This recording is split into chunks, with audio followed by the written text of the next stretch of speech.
mungkin 30 tahun lalu. Orang dulu takut vaksin dijalankan, kemudian penyakit saluran napas atas.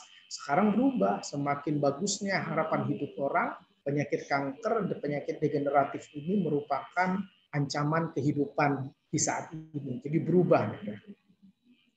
Nah, siapa yang harus diperiksa deteksi dini kanker di era pandemi seperti saat ini?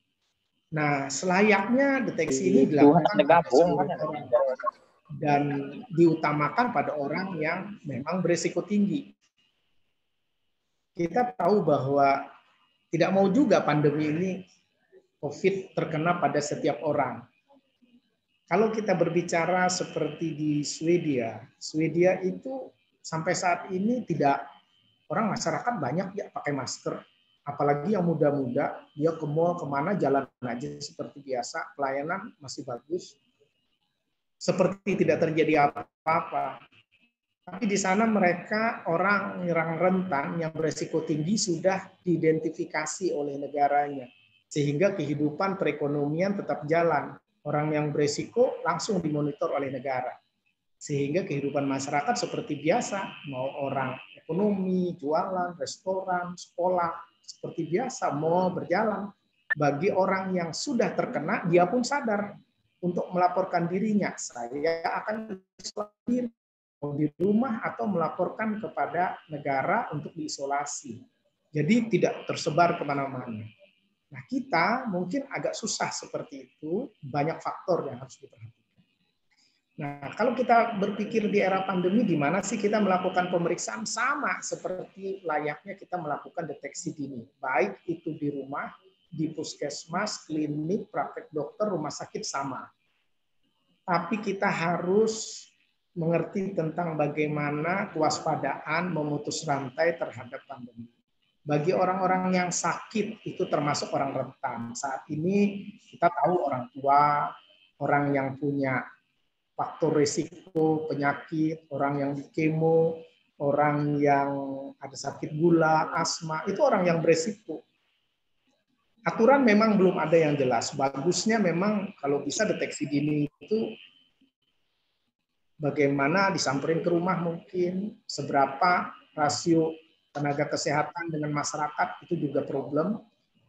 Deteksi dini apakah bisa melalui online sehingga tidak datang, sekolah pun seperti itu sekarang. Toh terpaksa juga kita harus pergi, kita harus mengerti bagaimana usaha-usaha penularan itu kita hindari, pakai masker, jaga jarak, hindari kerumunan, cuci tangan, semua adalah hal-hal yang umum. Saya kira sampai sekarang itu pasti gencar selalu oleh masyarakat dikerjakan dan mungkin negara juga sudah membuat aturan, PSBB, sekarang new normal, bagaimana mau mendekati normal, sampai sekarang kan belum bisa. Nah, hal-hal ini jadi semuanya menjadi kendala. Baik itu tenaga kesehatan, puskesmas, klinik, bukan hanya masyarakatnya, tenaga kesehatan pun ada yang di lockdown, puskesmas ada yang tidak harus beraktivitas oleh karena beberapa dari tenaga kesehatannya sendiri juga terkena dengan COVID. Nah, kita tahu sudah perkembangan COVID itu sejak akhir 2019. Maret itu dinyatakan dunia sebagai pandemi. Penyebabnya sudah tahu, virus yang sangat cepat sekali. Indonesia mulai 2 Maret itu dilaporkan kasus baru.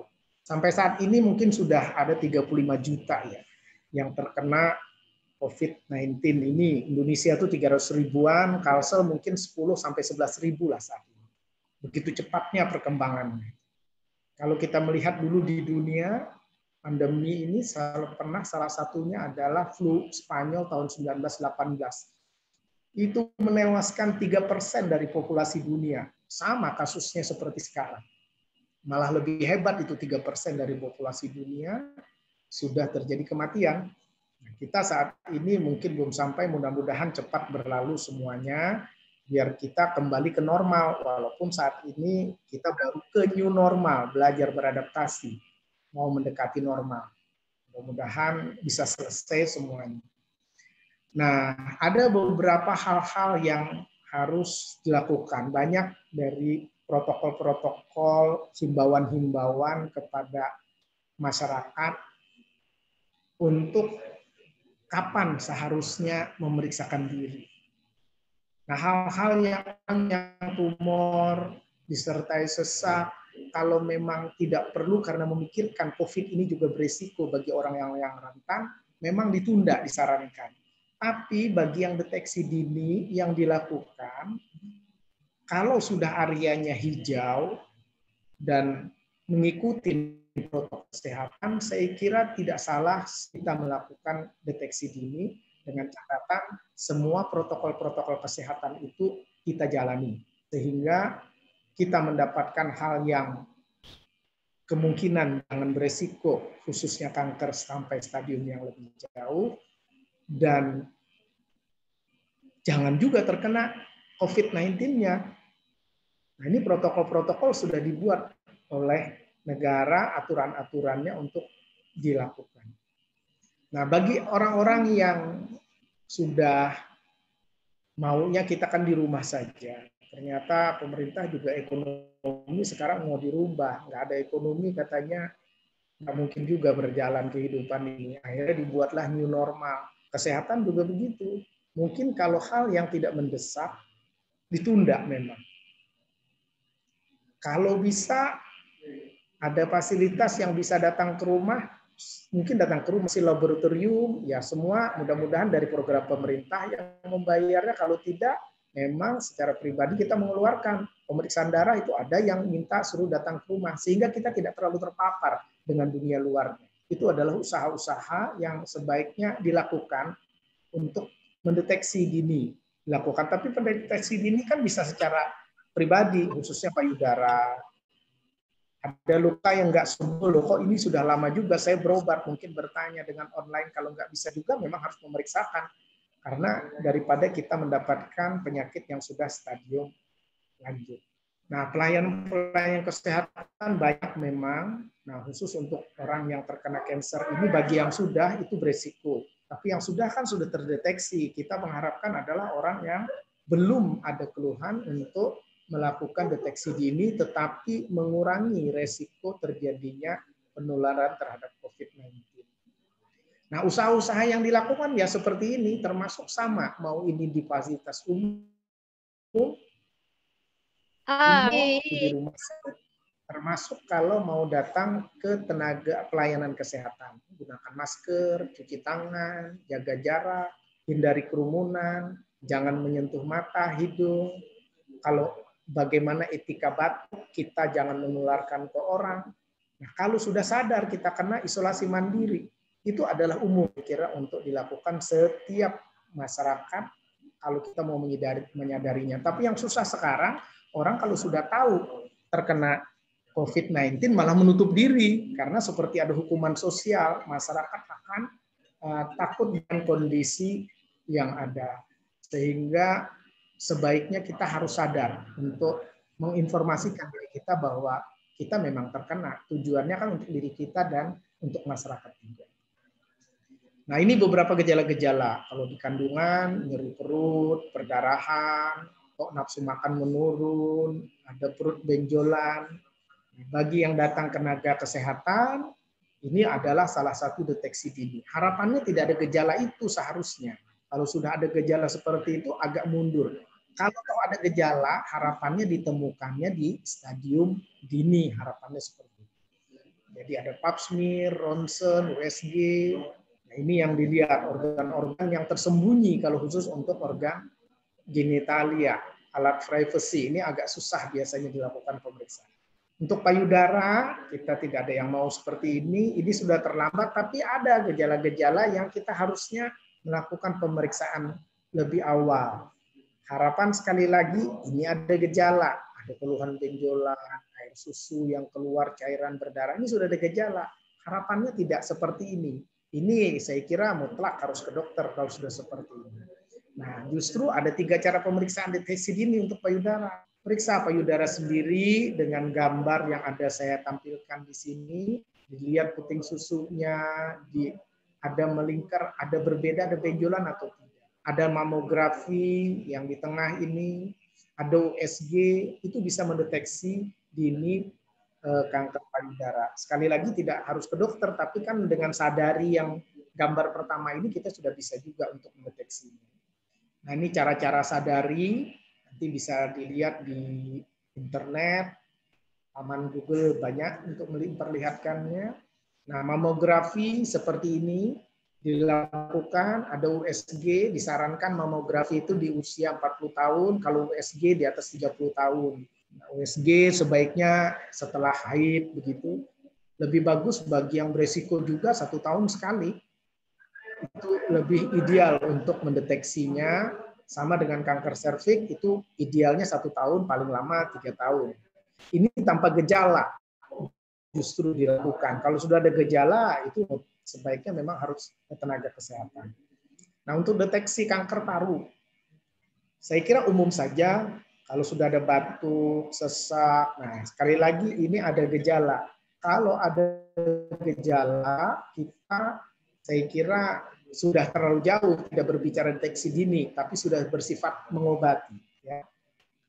Deteksi dininya bagaimana? Kalau memang ada batuk nggak sembuh-sembuh, disangka asma biasa, memang kita harus melakukan pemeriksaan ronsen, dilihat oleh tenaga kesehatan apakah memang ada keluhan atau tidak. Karena ini benda di dalam. Kalau di luar mungkin lebih mudah. Kalau benda di dalam ini agak susah kita melakukan pemeriksaan. Ada lagi kanker usus. Kalau kanker usus ini gejala-gejala perubahan berat, pencernaan, kok berat badan turun, lemes, kok nggak sembuh-sembuh dia. Hal seperti ini jadi perhatian. Ditangkap penyakit diare biasa, salah makan, tapi kok nggak sembuh, kadang-kadang berlendir, berdarah dari kita BAB, itu harusnya dilakukan pemeriksaan lebih jauh. Nah, ternyata di tenaga kesehatan pun bagi yang di dalam itu tidak gampang memeriksa, membuktikan itu. Kalau di luar itu gampang, masyarakat sendiri pun bisa melihat, tapi kalau sudah di dalam, tenaga kesehatan pun harus mempunyai cara untuk bertanya, pemeriksaan apa, fasilitasnya ada atau tidak, kadang-kadang perlu alat dengan teknologi tinggi, pemeriksaan darah yang kadang-kadang juga mahal. Itu usaha pencarian.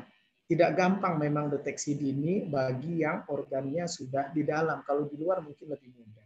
Ini pemeriksaan yang dari anus, dilihat ke dalam, di ronsen, kalau ada benjolan kecil diambil sedikit, nanti dikirim ke laboratorium.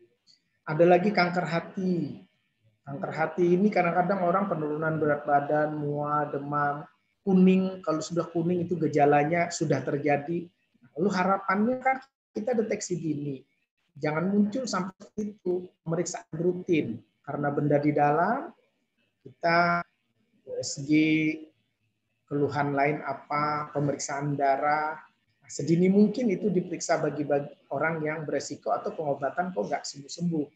Ada lagi prostat bersama dengan kandung kencing, ini usia sangat berpengaruh, kok susah kencing ya, berdarah kencingnya, ini juga jadi perhatian. Pemeriksaannya juga keluhan kalau ada sekali lagi itu sudah terjadi. Prostat ini sama dengan miom kalau di wanita. Tanpa ada gejala melakukan pemeriksaan, usia-usia di atas 50 sebaiknya sudah melakukan pemeriksaan terhadap kemungkinan ada pembesaran di prostat, apalagi ada kencing begitu, sakit saat ejakulasi, ini jadi perhatian. Nah, ini pemeriksaan oleh dokter deteksi dini itu tidak sederhana, dia di dalam. Dia harus ada pemeriksaan dari dubur, di USG prostatnya, pemeriksaan darah, itu usaha-usaha terhadap deteksi dini terhadap kanker prostat. Kalau dari kandung kencing, itu ada pemeriksaan di teropong ke dalam. Ada sesuatu enggak? Kalau ada keluhan juga sama, saya kencing berdarah begitu atau enggak bisa kencing, itu keluhan. Bagi yang faktor resiko dilakukan pemeriksaan sampai melihat ke dalam kandung kencing. Nah, sekali lagi tadi yang bicarakan secara umum, ternyata kan kanker itu dari ujung kepala sampai ujung kaki. Mau itu di kulit, mulut, telinga, otak, kelenjar getah bening, apalagi yang darah. Darah nggak kelihatan. Nah, itu deteksi dini kok ini badan lemes, AB kok turun terus, tambah terus darah, pucat, di kulit kok berdarah. Nah, seperti itu tidak gampang untuk memutuskan. Bisa saja memang kelainan darah biasa, bukan kanker darah. Nah, itu sebaiknya memeriksakan kepada yang membidangi kalau hal-hal seperti ini. Lalu bagaimana kalau ada kecurigaan? Sekali di screening kaget kita, waduh ini bagaimana ini kondisi begini, sudah turun tuh berat badan bisa 5 kilo dalam sebulan, sudah menutup diri, kebayang kehidupan. Faktor-faktor yang tadi ketakutan bisa muncul karena penderitanya, karena dokternya, karena rumah sakit. Nah, problem besarnya sekarang masalah pandemi. Orang tidak mau datang juga, akhirnya masalah deteksi dini ini mundur lagi, tidak jalan. Baik itu alasan penderita, dokter, dan rumah sakit. Nah, kalau penderita kan begini, kalau mau melakukan pemeriksaan saya takut daripada ketahuan. Ini hal yang salah cara berpikirnya, padahal kejadian kanker itu sedikit, tapi sekali dapat berbahaya. Ya, kalau transportasi itu, kalau naik mobil darat itu banyak tabrakan, tapi kematiannya tidak banyak. Kalau secara umum banyak, tapi kalau naik pesawat sekali jatuh langsung mati. Nah, yang kecil ini tapi beresiko. Pesawat itu jarang jatuh. Sekali jatuh bikin malapetaka semuanya kehidupan. Nah, ini faktor-faktor yang harusnya dirubah pola pikirnya. Jadi kalau kita terdeteksi awal, belum tentu itu, kejadiannya kecil. Kalau toh hal ini adalah mendekati ke arah kanker, pengobatannya lebih cepat, lebih awal, lebih murah, harapan kesembuhannya tinggi. Ini yang harus diperhatikan. Dokter juga deteksi dini tidak gampang. Kadang-kadang kita miss juga, apalagi benda di dalam. Nah, kadang-kadang juga apa dirujuk atau tidak, kesulitan merujuk karena tidak jelas juga. Karena membuat diagnosis itu tidak gampang. Jadi harus ada kerjasama antara dokter dan pasien sendiri memberikan informasi dan dokter juga menanyakan mana yang beresiko. Nah, rumah sakit juga begitu. Mau deteksi dini, kita melakukan USG, CT scan, ternyata rumah sakit tidak punya. Yang namanya kita mau memeriksa fasilitas itu selalu naik tingkatannya. Banjarmasin tidak bisa, ke Surabaya, ke Jakarta. Jakarta tidak bisa, minta pemeriksaan umpamanya ke Singapura, ke Eropa, macam-macam. Itulah usaha. Mungkin aja dokternya juga tidak ada, alatnya lah kurang. Nah, dari semua yang saya ceritakan tadi, kanker itu memang ancaman buat diri si pasien dan keluarga, karena harus mendampingi nanti semua. Gejala itu bisa tidak ada, bisa ringan atau berat. Semuanya akan berdampak kepada keluarga dan pasiennya sendiri. Saya kira kita tidak mau terjadi keganasan, hidup panjang, tapi dengan ketergantungan obat juga tidak nyaman, maunya sehat, bisa sampai usia tua, semua nyaman, berkehidupan keluarga, sampai kematian, husnul khotimah, masuk surga, maunya begitulah semuanya hidup ini. Tapi jalan hidup setiap orang berbeda-beda. Nah, saya kira kita maunya, walaupun di masa pandemi, hidup berada dalam keadaan yang memang kita nyaman, keluarga, fasilitas kesehatan bisa dijalankan, jangan muncul hal yang luar biasa. Kalau sudah dititipin Tuhan itu tidak bisa apa-apa, karena deteksi pun ada yang tidak bisa dijawab. Tapi itulah usaha. Kalau kita mendiamkan diri, takut, karena saya daripada ketahuan, pemeriksaan kolesterol, biarin sakit jantung saja. Nah ini persepsi yang jauh kita harapkan tidak seperti itu. Saya kira itu mungkin dari saya. Harapannya deteksi dini ini bisa berjalan kembali dari sudut masyarakat, dokter, rumah sakit, dan yang jelas di masa pandemi ini harapan kita cepat berakhir dan kita kembali ke kehidupan normal, walaupun saat ini new normal dijalankan karena mau mendekati ke arah yang normal. Saya kira itu semua, mudah-mudahan sehat selalu. Nanti silahkan berdiskusi. Kembali saya serahkan kepada moderator. Terima kasih. Wassalamualaikum warahmatullahi wabarakatuh.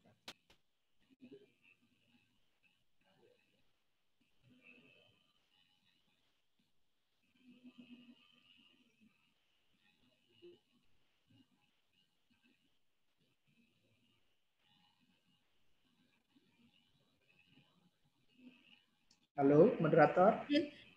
Maaf dok, masih di unmute tadi dari adminnya.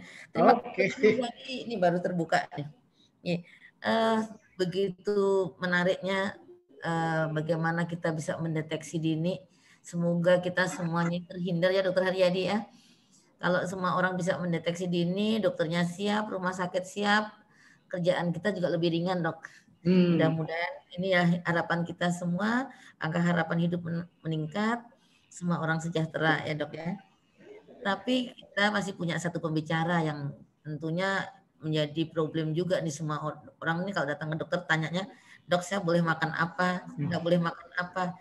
Nah, di pembicara kedua ini tips nutrisi sehat pada penderita kanker di era pandemi COVID-19.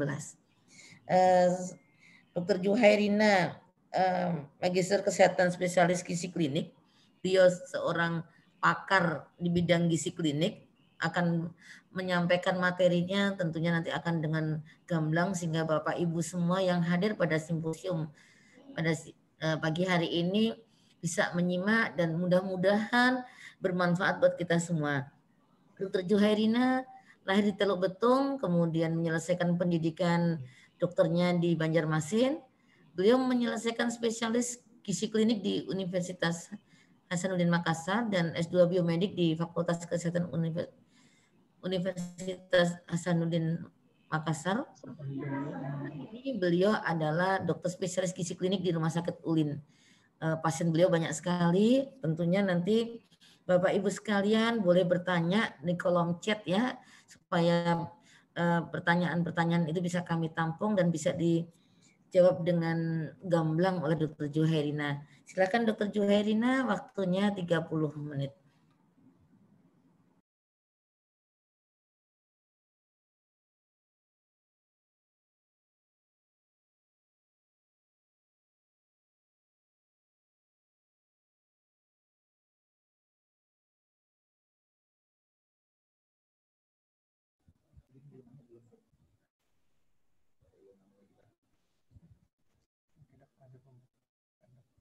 Sudahkah? Terima kasih Dr. Wulan. Assalamualaikum warahmatullahi wabarakatuh. Alhamdulillah bisa hadir di sini. Terima kasih Ketua POI, Ketua Panitia Dr. Among, kemudian semua BPDS yang support acara hari ini. Panitia. Assalamualaikum warahmatullahi wabarakatuh. Selamat pagi menjelang siang. Mudah-mudahan kita semua dalam keadaan sehat, dilancarkan semua urusan, dan yang paling penting kita semangat menjemput sehat. Bismillah. Hari ini setelah kita mendengar tadi pemaparan pertama dari Dr. Haryadi tentang deteksi dini kanker, yang kedua kita akan sharing tentang tips nutrisi sehat pada penderita kanker di era pandemi COVID-19. Kalau kita bicara tips sehat, berarti ini adalah sesuatu yang atau yang mudah-mudahan kita bisa kerjakan untuk mensupport sistem imun kita untuk menghadapi pandemi ini. Yang pertama, tentu kita harus tetap menjalankan protokol kesehatan. Di era new normal seperti yang disebutkan oleh Dr. Haryadi tadi, jadi kita tetap harus melakukan pola hidup bersih, kemudian pemakaian masker, menghindari kerumunan, menghindari keluar rumah bila tidak terpaksa, dan menghindari menyentuh berbagai permukaan benda. Kemudian untuk meningkatkan sistem imun, yang pertama kita harus mengubah lingkungan hidup menjadi lebih sehat dan bersih, kemudian memakai masker kalau keluar rumah jangan lupa, kemudian menghindari kerumunan banyak orang, mencuci tangan, ini yang salah satu yang paling penting juga, dan menjaga lingkungan lebih higienis. Kemudian ini adalah 10 tips meningkatkan sistem imun di tengah pandemi COVID-19 bagi survivor kanker dan bagi kita semua. Ini saya kutip dari penjelasan Prof. Iris Rengganis, beliau adalah SPPD konsultan imunologi.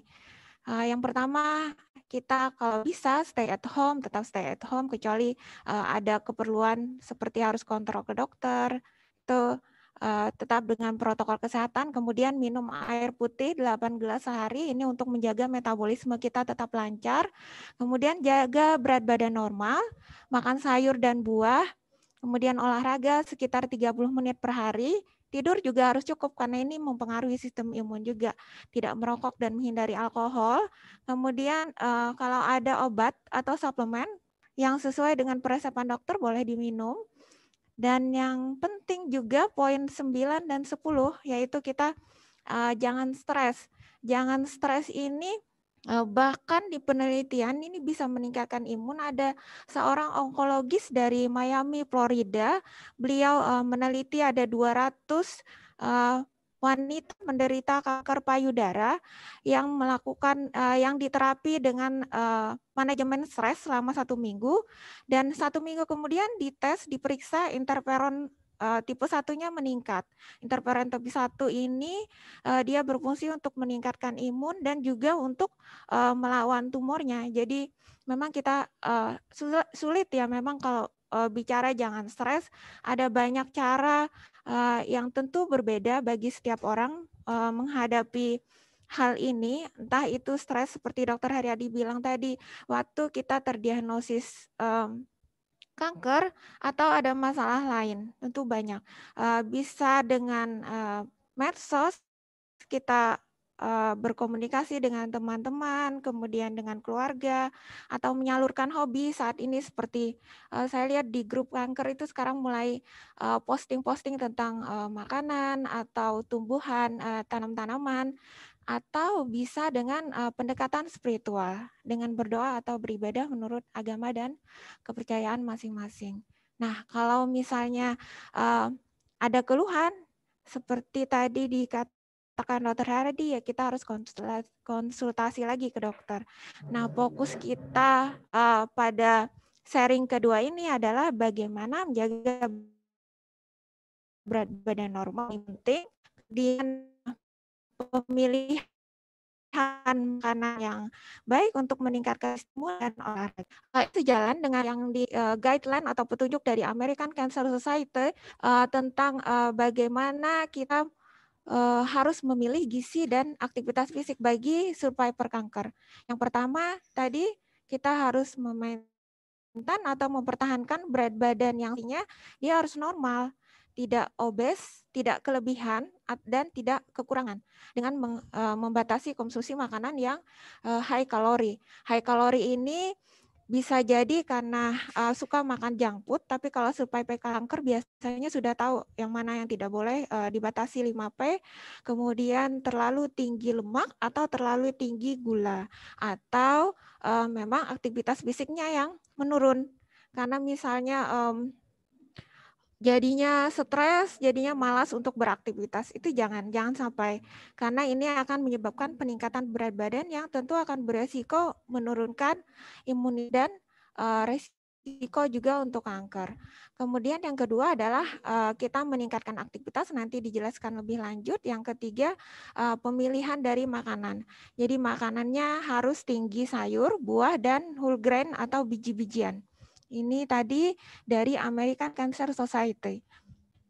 Nah, ini Bapak Ibu. Yang pertama tadi adalah jaga status gizi normal kita. Bagaimana menjaga status gizi normal kita? Jadi kita harus tahu dulu berapa berat badan dan tinggi badan kita. Jangan dikira-kira. Jadi kalau misalnya di rumah atau lagi ke klinik atau rumah sakit ada timbangan, coba ditimbang berapa berat badannya. Dan harus tahu tinggi badannya. Semakin bertambah usia, kita tidak semakin tinggi. Jadi kita semakin rendah karena penurunan postur dari tulang belakang kita. Jadi rumusnya adalah berat badan dalam kilogram dibagi tinggi badan dalam meter kali 2.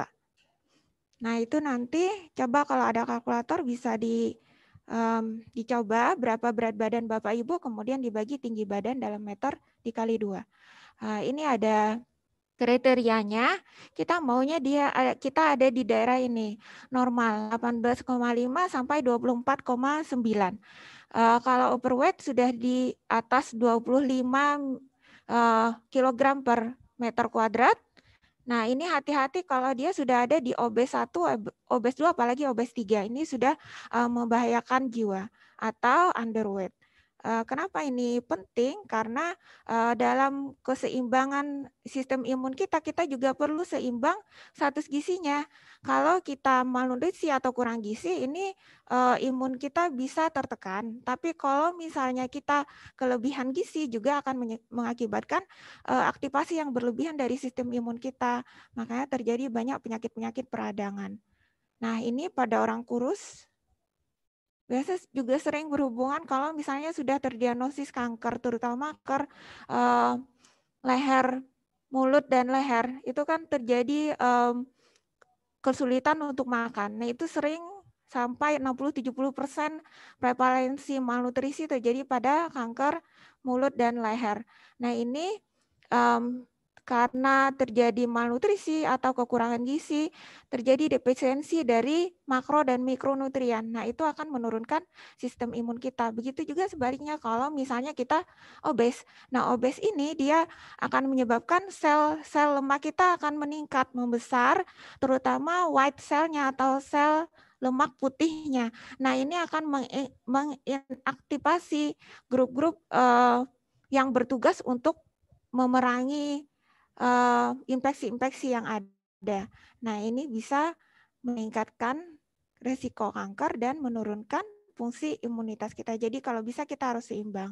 Nah, ini beberapa juga yang meningkat resikonya akibat dari berat badan berlebih atau obesitas. Hampir semua penyakit dari kanker dari otak sampai ke uterus itu biasanya meningkat seiring dengan peningkatan berat badan. Nah, yang kedua tadi menjaga aktivitas. Ini dari American College Sport Medicine untuk petunjuk aktivitas fisik pada super kanker. Jadi ada beberapa hal juga yang harus diperhatikan, terutama tidak mesti juga kita karena harus aktivitas fisik, kita harus yang fisikal aktivitasnya berat, jangan sampai. Jadi kita harus beradaptasi juga dengan keadaannya saat ini. Apakah misalnya saat ini sedang menjalani kemo, imuno, atau radioterapi, itu harus beradaptasi juga dengan jenis olahraganya. Nah, olahraga yang dianjurkan pada penderita kanker adalah olahraga yang bersifat ritmik atau gerakan yang sama berulang-ulang. Cukup duduk seperti yang gambar ini juga bisa. Kemudian yang penting hindarilah kita terlalu banyak berdiam diri atau berbaring di tempat tidur. Usahakan untuk bergerak. Kalaupun misalnya harus tetap di tempat tidur, misalnya kita terpasang infus atau memang tidak memungkinkan untuk bergerak, paling tidak kita lakukan stretching atau peregangan otot. Kemudian bisa juga dengan latihan aerobik, jogging, jalan cepat, kemudian latihan beban. Latihan beban ini maksudnya seperti dumbbell di tangan, dimulai saja bertahap 2-3 kg, tangan kiri, kemudian tangan kanan, 5-10 menit. Kemudian olahraga tadi dikatakan harus bertahap dulu. Targetnya memang 30 menit dalam sehari, tapi kita bisa mulai dengan 10 menit, 15 menit, 20 menit pada hari ketiga. Dan kalau bisa, kalau memang ada masalah, konsultasikan juga untuk jenis olahraganya sebaiknya yang bagaimana ke dokter.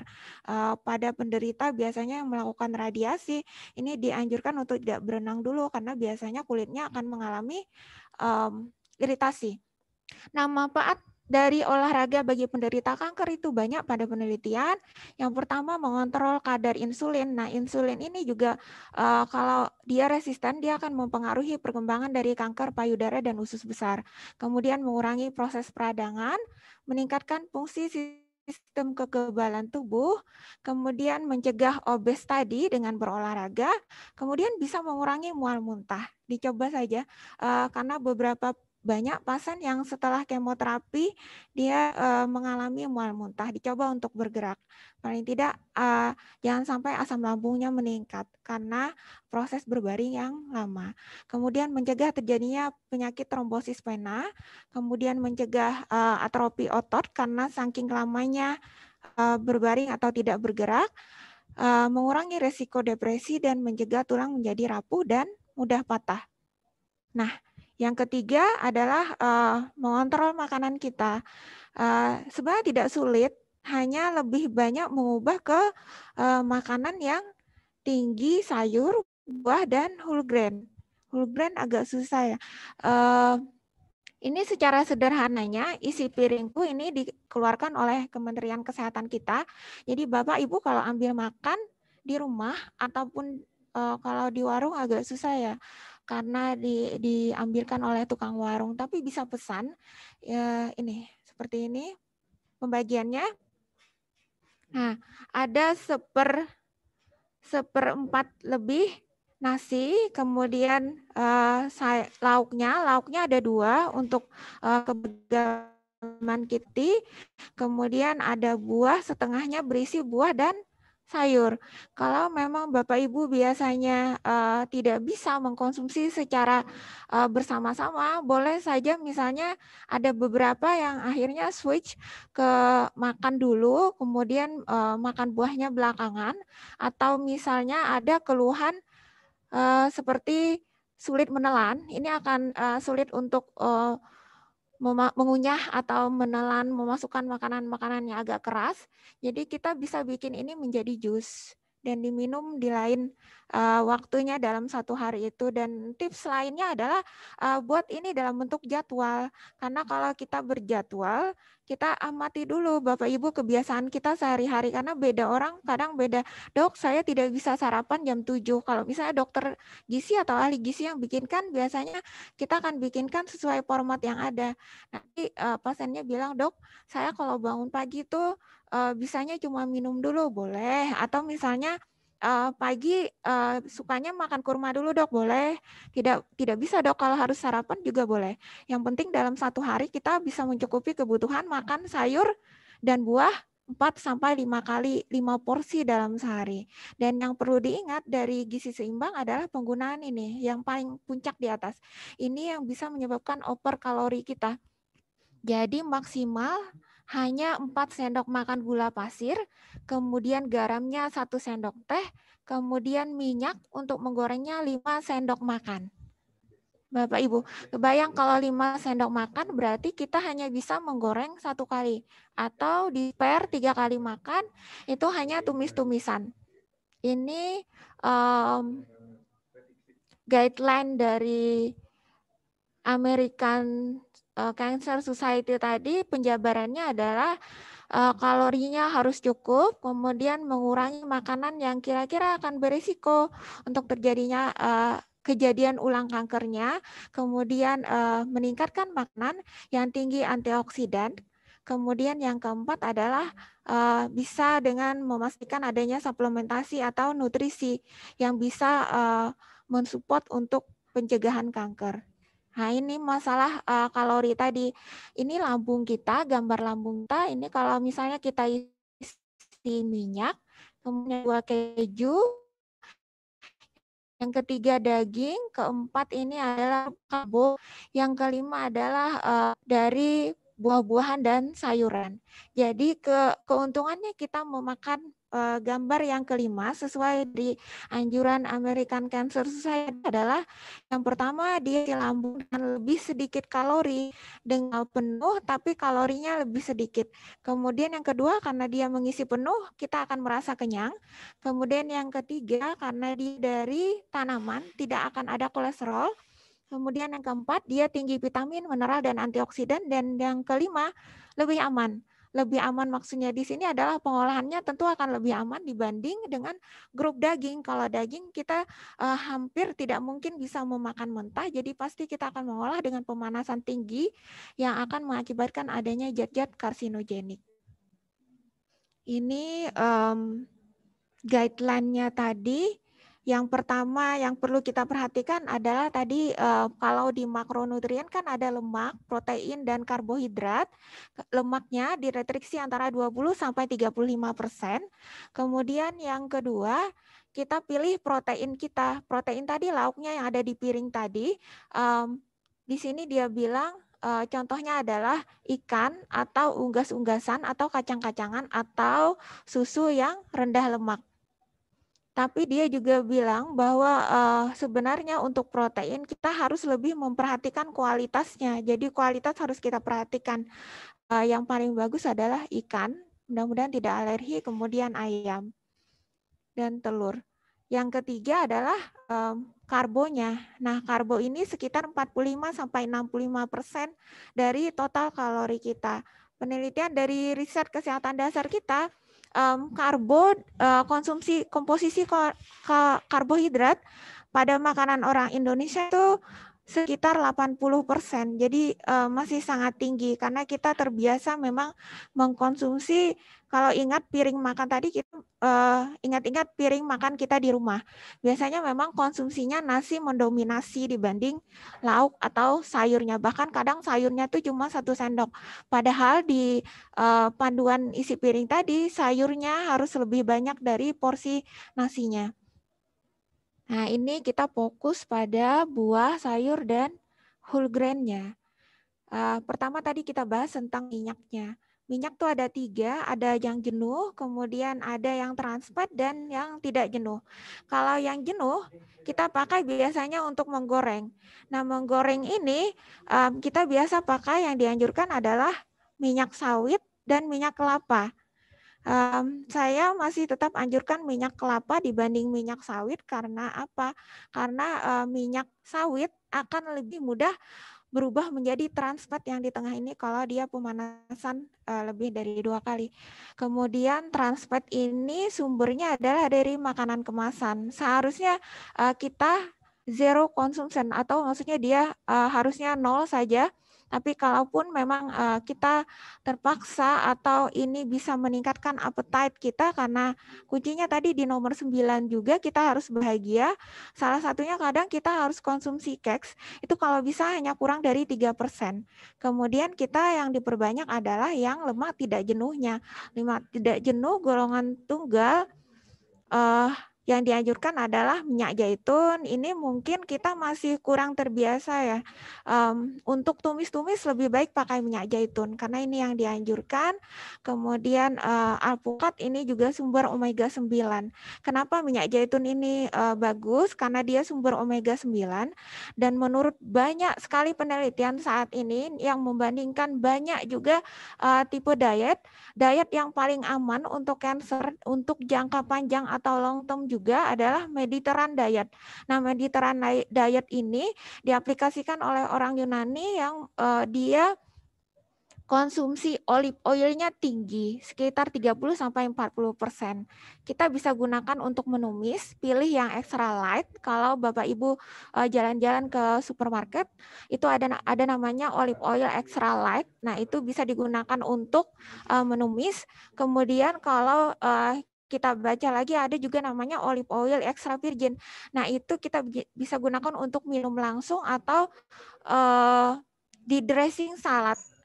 Kalau misalnya kita contoh di restoran cepat saji itu ada salad. Nah, itu ada pilihannya minyak zaitun. Di situ kita bisa dressing. Kemudian jangan sampai juga nanti saya tadi ada juga baca pertanyaan diet rendah lemak. Kita tidak boleh ya diet tanpa lemak sama sekali, itu kita tidak boleh. Jadi tetap harus di 20-35%, cuma kita perbaiki komposisi jenisnya tadi dulu. Yang mana yang kita lebih banyak. Tadi yang saturasi seperti minyak goreng pun kita masih bisa konsumsi asal kurang dari 10%. Karena lemak ini penting karena dia pertama dia penghasil energi terbesar kita. Apalagi pada orang dengan gizi buruk, lemak sangat penting sekali. Kemudian dia menyusun membran sel, terutama sel otak dan sel kulit kita. Jadi kalau misalnya diet rendah lemak, kita resiko Alzheimer akan lebih cepat. Kemudian yang ketiga dia adalah perarut dari vitamin-vitamin A, D, E, K. Nah, ini kan juga penting untuk vitamin antioksidan. Jangan sampai nanti karena diet rendah atau sama sekali kurang lemak malah menjadi imunitasnya turun. Kemudian melindungi tubuh dari suhu yang rendah, penahan rasa lapar, karena lemak ini lama di dalam lambung, dia akan diam lebih lama di dalam lambung. Kemudian dia melindungi organ vital dan dia juga pelumas di cairan persendian. Jadi ini penting sekali ya Bapak Ibu. Jadi 20-35%-nya kita harus mendapatkan makanan dari sumber lemak. Nah, ini trans fat tadi. Kenapa makanan-makanan cepat saji itu di gambar-gambar ini itu dibatasi sekali atau kurang dari 3% atau kalau bisa tidak sama sekali. Karena salah satunya ini berhubungan dengan memicu kanker payudara, juga kanker pada usus besar atau kolon akan meningkat. Kemudian yang kita banyak tadi omega 3 atau seafoodnya. Salmon mahal ya dok? Iya, salmon mahal. Saya kurang tadi tampilkan juga sebenarnya di tempat kita seperti ikan kembung atau satu lagi ikan haruan. Satunya lebih murah lagi ikan taupan. Itu juga ternyata di penelitian mengandung omega 3. Kemudian tidak hanya dari ikan laut, juga ada dari tanaman. Kalau misalnya kita sekarang menganut vegan atau dok saya tidak makan jenis hewan. Oh boleh, kita ambil omega 3-nya dari tanaman seperti tahu tempe yang gampang saja dicari. Kalau flaxseed atau chia seed ini sangat tinggi omega 3-nya, tapi biasanya ini kita harus beli di toko-toko organik. Kemudian juga kembang kol atau brokoli. Ini juga tinggi omega 3-nya.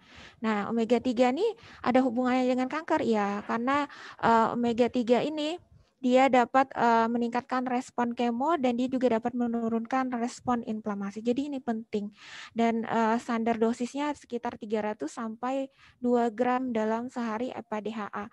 Bisa didapatkan dari sumber makanan tadi, atau kalau misalnya kita tidak yakin konsumsi ikan tiap hari, kita boleh tambahkan suplementasi dengan dosis maksimal sampai 2 gram tadi. Nah, kemudian protein, seperti tadi yang telah disampaikan di pertama, protein ini yang penting kualitasnya juga. Jadi putih telur, kalau misalnya kita dari hewan, putih telur, ikan, atau daging ayam tanpa kulit, karena kulitnya ini tinggi kolesterol. Kemudian untuk yang vegetarian, kita bisa ambil dari kedelai atau kacang-kacangan. Kemudian kenapa kita tidak anjurkan protein dari daging misalnya, padahal daging juga tinggi proteinnya, karena dari International American Research Society untuk Carcinogenic, dia menyatakan bahwa kanker terutama di daerah kolon ini dipicu dengan konsumsi daging, terutama daging prosesan seperti sosis, bakon, hotdog. Sekarang kalau kita beli di supermarket tuh biasanya banyak, atau sekarang saya lihat juga di tempat-tempat jualan di pinggir jalan yang ada gerobak, itu sering ada sosis bakar. Nah itu hati-hati, terutama juga jaga buat anak-anak atau keluarga kita yang belum terkena kanker.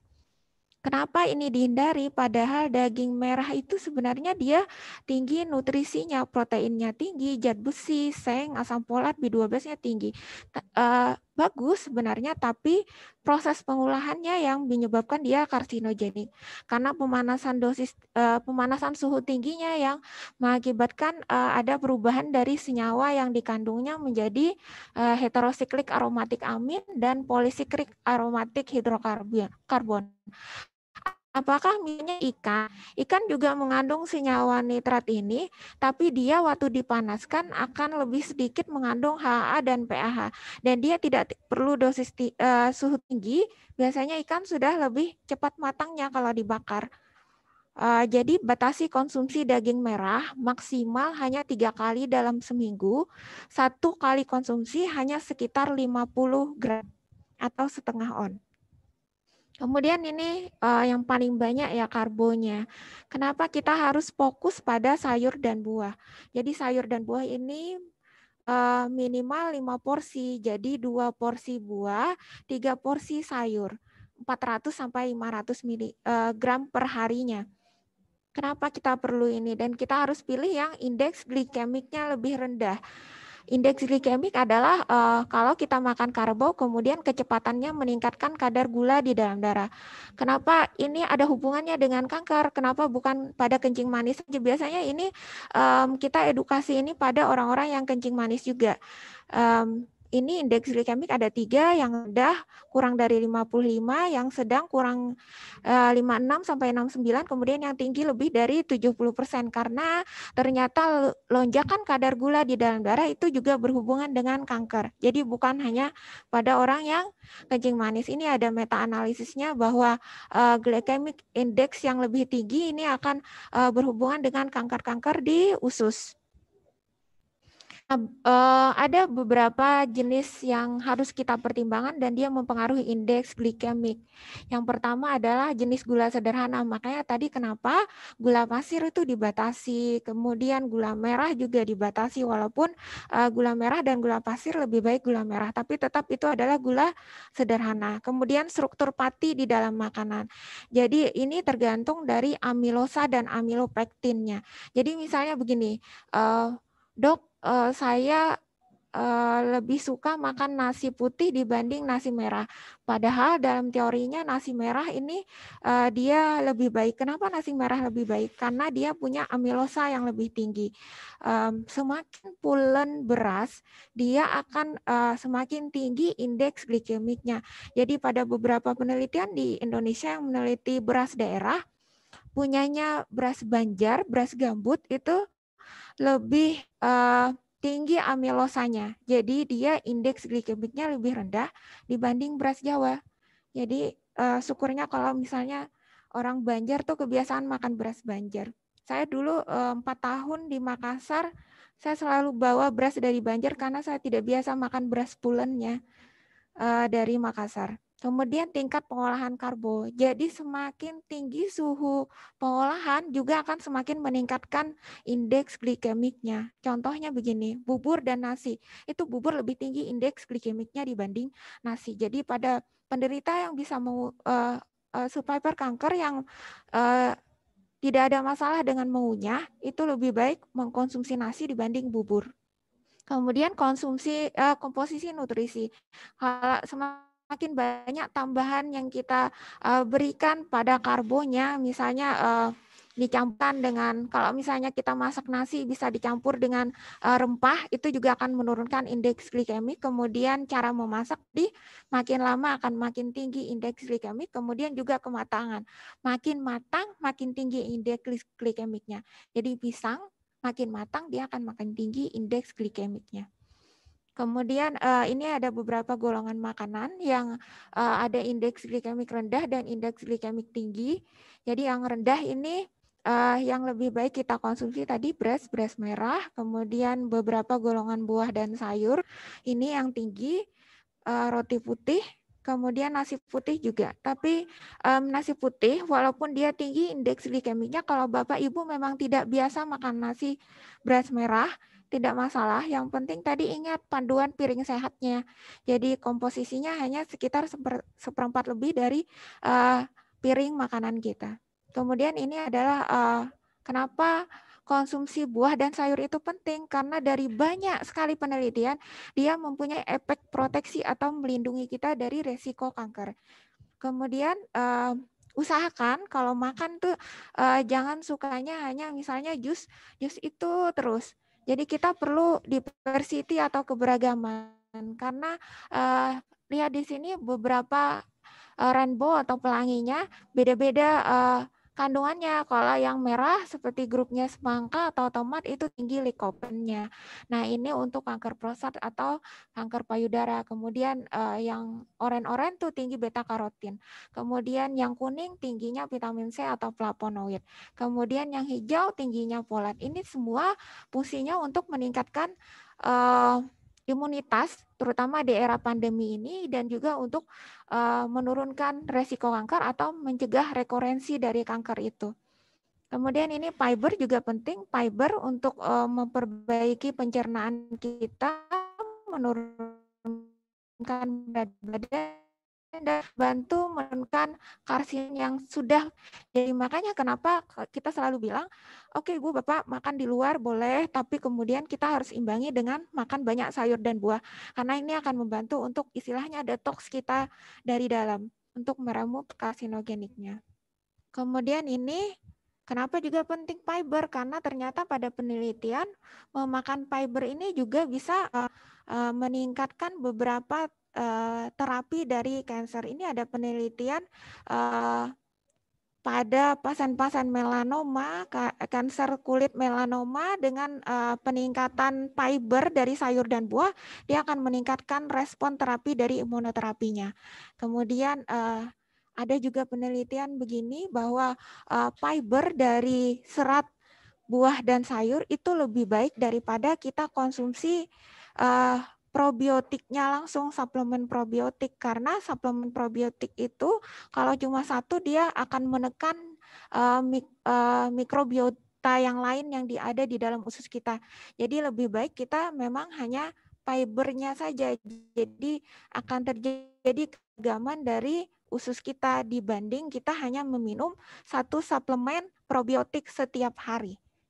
Nah, ini fungsi serat di dalam makanan tadi banyak sekali fungsinya. Jadi dia bisa membantu menurunkan kadar kolesterol, kemudian kadar gula yang berlebih dan lemak berlebih. Kemudian yang kedua dia karena saluran cerna kita itu adalah 70% dari fungsi pertahanan di saluran cerna dan banyak sekali bakteri yang masuk. Nah, si fiber ini bisa menghambat produksi dari LPS dan flagellin ini. Nah, dia jadi bisa meningkatkan juga produksi dari imunoglobulin kita. Intinya serat ini fungsinya banyak tadi. Jadi yang pertama untuk memperbaiki saluran cerna, kemudian meningkatkan imunitas kita, dan dia juga bisa membantu menurunkan karsinogenik dan kadar kolesterol atau gula darah kita yang kelebihan. Kemudian ini gambaran besarnya ada makro dan mikronutrien kita. Jadi makronya tadi yang kita bahas protein dari lauk hewan dan nabati, kemudian karbonya kita titik beratkan pada sayur dan buah, kemudian lemaknya kita titik beratkan pada omega 3, boleh tadi yang saturasi fatnya tapi kurang dari 10% untuk menggoreng. Kemudian vitaminnya ada A, D, dan E. D ini jangan lupa nanti ya, juga Bapak Ibu penting sekali untuk berjemur karena ini yang paling tinggi sumber vitamin D-nya. Kemudian juga vitamin larut airnya. Nah, vitamin larut air ini banyak sekali pada buah dan sayur. Dan ini hati-hati dengan penggorengan suhu tinggi. Dia vitamin larut air ini sangat gampang dia larut dan rusak. Jadi sebaiknya dimakan mentah atau dimakan segar maksudnya, atau hanya dengan pemanasan 30-40 derajat Celcius. Kemudian mineralnya bisa dari protein tadi dari lauk ataupun dari fitonutrien dari macam-macam herbal. Tapi ingat sekali lagi semua tidak bisa menggantikan fungsi dari prinsip-prinsip kanker, terapi kanker, yaitu imunoterapi, kemoterapi, atau radioterapi. Ini adalah suportif, tetapi ini bagian yang sangat penting juga untuk meningkatkan daya tahan tubuh kita. Nah, imun sistem kita pengaruhnya dari vitamin-vitamin tadi, ada yang inet, ada yang adaptif. Yang inet maksudnya adalah 0-12 jam pertama, jadi kita harus banyak memang konsumsi buah dan sayur mengandung vitamin E, C, selenium, D, zinc, omega 3 tadi. Karena ini akan berfungsi pertama sebagai tentara pertama kalau ada ancaman virus, bakteri yang akan masuk ke tubuh kita.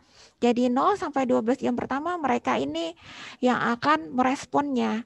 Kemudian setelah 24 jam maka yang adaptif respon. Kemudian ini juga beberapa antioksidan. Nah, dia juga akan membantu efek dari kemoterapi. Ini beberapa yang dianjurkan, tapi tadi saya ulangi sekali lagi, ini tidak sebagai pengganti, tapi sebagai pelengkap.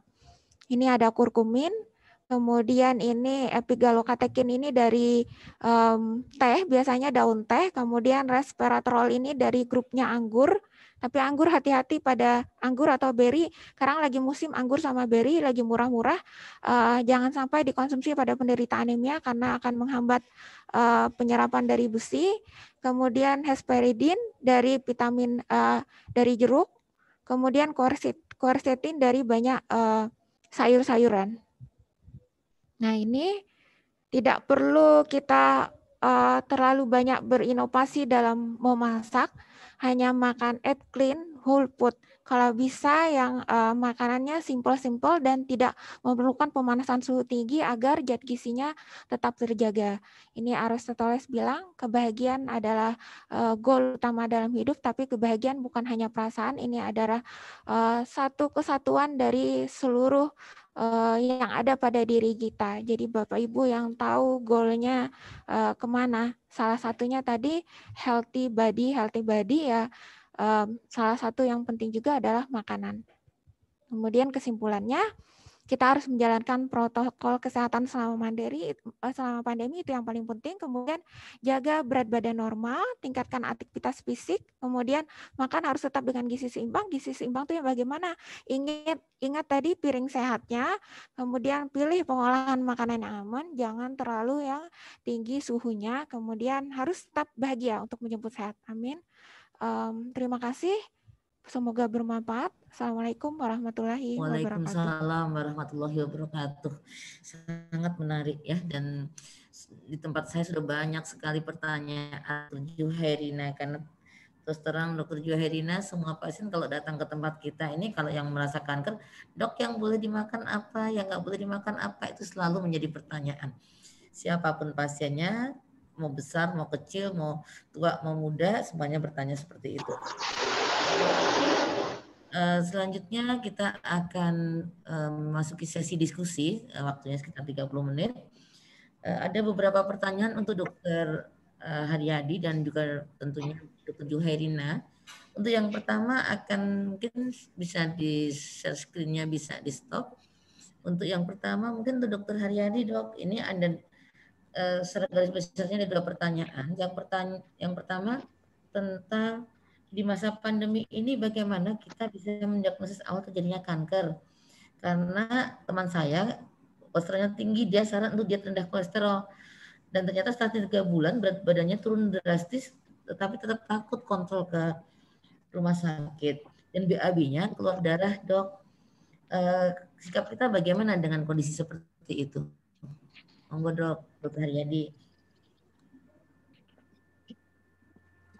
Baik, terima kasih Dr. Wulan.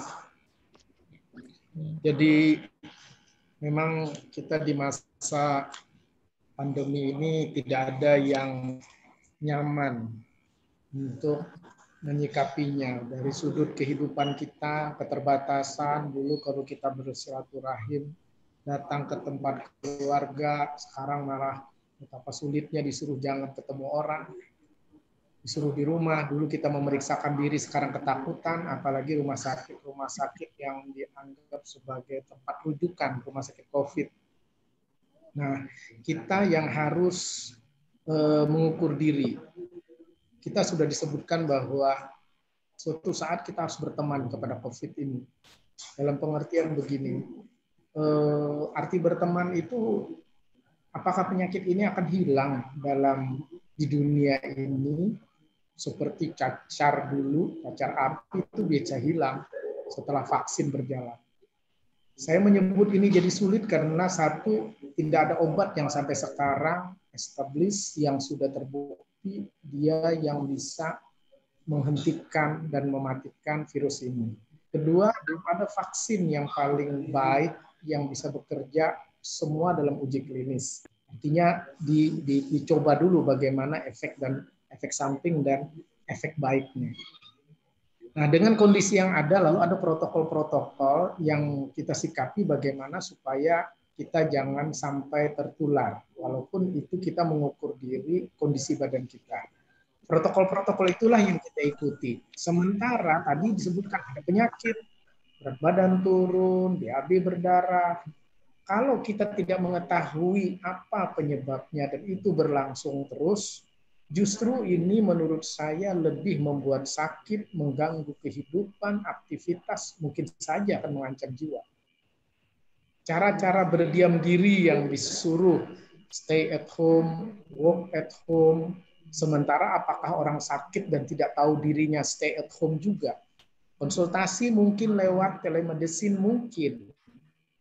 Tapi apakah mampu dokternya juga melihat, karena keperluan dokter itu juga selain bertanya, perlu melakukan pemeriksaan fisik langsung untuk mendekati kebenaran dalam suatu diagnosis, karena tidak ada diagnosis mutlak. Bahkan diperlukan penunjang, pemeriksaan laboratorium, CT scan, apapun yang mungkin membantu dalam mendekati kebenaran dalam diagnosis. Nah, hal-hal seperti ini kita memang harus perlu untuk mencari, bukan mendiamkan diri justru. Nah, deteksi dini seperti ini ataupun perlu diagnosis, mungkin dengan telemedicine saja saya pikir mungkin tidak cukup. Kita harus datang dengan catatan kita mengikuti protokol kesehatan. Jadi hal sampai turun berat badan itu lebih mengancam jiwa daripada COVID-nya yang lebih terkontrol karena ada protokol-protokol yang dilakukan. Saya mungkin begitu Dokter Wulan, dipikirkan antara dua hal yang paling tidak nyaman dijawab. Kita mendiamkan diri, kita jalan takut sakit. Ternyata yang kita takutkan sakit, khususnya COVID, ada protokol untuk mencegah. Kita ikutin protokol itu sih. Keduanya dijalankan ya dok ya? Iya dok. Protokol tetap kita screening ya dok ya. Kemudian ada pertanyaan satu lagi dok tentang penggunaan kontrasepsi IUD jangka panjang. Apakah bisa menyebabkan CA serviks? Dan bagaimana dengan bila usianya lebih dari 50 tahun? Apakah kita teruskan atau kita cabut nih? Ya. Terima kasih. Ini pertanyaan dari Ibu Roselina ya. Ini pertanyaan bagus sekali. Kalau kita berbicara tentang kanker, lalu berbicara dengan kontrasepsi khususnya IUD. Tujuan IUD itu adalah untuk mencegah kehamilan, menjarangkan kehamilan. Supaya orang dengan tujuan menjarangkan atau tidak mau hamil lagi. Nah, karena alasannya untuk mencegah mungkin usia 50 takut hamil, jelas saya kira. Sampai hari ini saya tidak punya pasien umur 47 tahun hamil. Artinya apakah perlu kita menggunakan kontrasepsi lagi? Yang setiap obat yang ada di dunia ini pasti ada unsur baik dan buruknya. Apa yang sudah dicanangkan di dunia, yang sudah diteliti, pasti unsur jeleknya sudah sedikit. Bukan berarti tidak ada. Ber-KB, nggak pakai KB, takut hamil. Salah juga. Ketakutan juga dalam kehidupan, artinya melakukan hubungan seksual, aduh, hamil nggak, itu tidak nyaman. Menggunakan IUD, kalau hari ini usia 50, apakah perlu ber-KB? Menurut saya tidak perlu lagi. Tuhan bisa saja nitipin kalau orang itu mau hamil. Tapi sampai hari ini saya hampir 18 tahun bekerja di bidang kandungan, nggak punya pasien, saya 47 tahun, 46 aja nggak ada, 45 mungkin ada. Nah, lalu apa dihubungkan dengan kanker serviks? Apakah IUD ini jangka panjang menggunakan kanker serviks? Tujuan IUD itu untuk mencegah kehamilan. Dia ada syarat-syarat dipakainya. Justru kalau dia dipakai takut infeksi, takut nyeri, gangguan haid, walaupun itu kejadian kecil. Kalau ditanya tentang kanker serviks khususnya berhubungan dengan IUD, saya kira hampir tidak ada karena kanker serviks itu penyebabnya virus, bukan IUD penyebabnya. Jadi saran saya jangan berpikir ke arah sana, satu. Kedua, tidak perlu lagi menggunakan KB di usia 50 tahun. Dan kalau masih haid pun tidak perlu juga ber-KB apapun yang lain. Karena tidak pernah ada kasusnya di usia 50 tahun hamil, itu tidak ada. Saya kira begitu, dokter. Terima kasih, Dokter Haryadi. Berikutnya saya beralih ke Dokter Juhairina nih, banyak sekali pertanyaannya Dokter Juhairina ya. Yang pertama tentang diet. Dari Ibu Megawati ini tadi juga sudah bertanya ke Dokter Haryadi ya. Saya pasien CA-MAME sudah 10 tahun survival. Kontrol dengan telemedicine karena takut berobat. Kira-kira nutrisi apa yang baik untuk daya tahan tubuh selain makanan bergizi dan tetap menjaga pola hidup sehat? Apa tip yang mudah dilaksanakan bila tetap sehat di masa pandemi ini? Mungkin banyak ya tadi ya yang diceritakan, tapi yang penting di sini adalah bagaimana makanan bergizinya. Dokter Juhairina, monggo. Terima kasih Dokter Wulan. Sama tadi makanan bergizi yang kita tampilkan tadi, yang paling simpel di tipsnya adalah ikuti panduan piring sehatnya. Jadi kalau misalnya kita ikuti panduan piring sehat, kita ambil karbo, kita ambil protein, kemudian proteinnya salah satunya bisa digoreng, kemudian yang satunya salah satunya bisa ditumis, kemudian setengahnya lagi sayur dan buah, nah itu sudah memenuhi kebutuhan gizi seimbang dan bergizi kita. Jadi pasti itu sudah tinggi porsi sayur dan buahnya. Jangan sampai kita miss dari piring sehat itu panduan sederhananya dok untuk bisa memenuhi kebutuhan gizi untuk menjaga pola hidup sehat kita. Ya dok. Terima kasih. Terus kemudian masalah buah dok, ini banyak yang bertanya nih, bukan hanya satu orang. Bagaimana dengan buah dimakan pada saat perut kosong? Jadi ada yang satu bertanya apakah buah baik dimakan pada saat perut kosong. Kemudian yang satu lagi apakah buah di pagi hari baik atau enggak nih sebelum makan makanan yang lain. Tentang makanan buah. Ya buah itu salah satu yang dia paling cepat diserap.